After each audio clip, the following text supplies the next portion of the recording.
The usual image we have of refugees living in overcrowded camps is changing. The reality is half the world's population of refugees live in urban areas.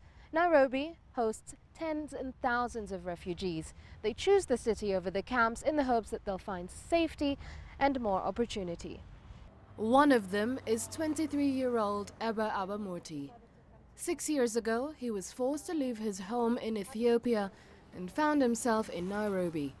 He's been living as a refugee here ever since. Arguably, when you are compelled to leave a country of your birth, you don't have any choice. It's like you have to close your eyes, all your senses, and go to the unknown. Life as a refugee in the city wasn't easy, but he struggled to pick himself up again.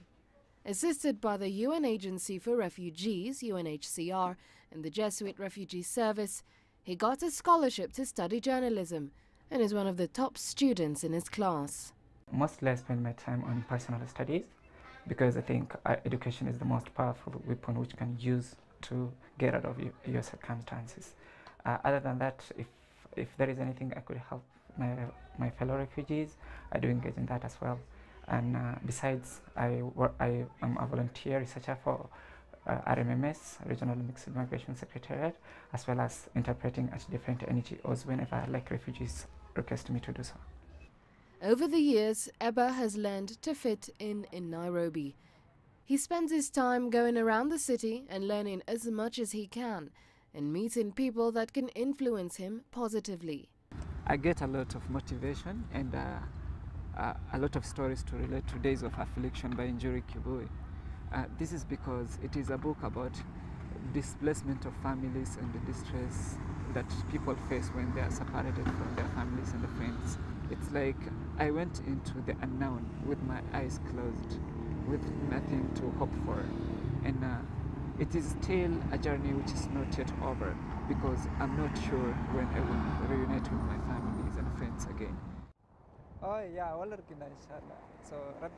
Ebba's family live in a refugee camp in Kenya's north.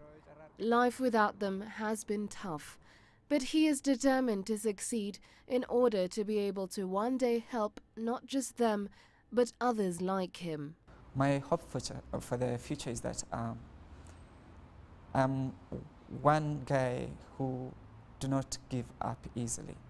And if giving up was an option for me, I would have gave up long time ago, and I wouldn't be the person who is sitting in front of you today, alive, ready to tell his story that could be an inspiration to some, even though it is not yet complete. And I have unwavering faith that one day I'll have to be an example to the rest of refugees. Maria Galang, CCTV, Nairobi, Kenya.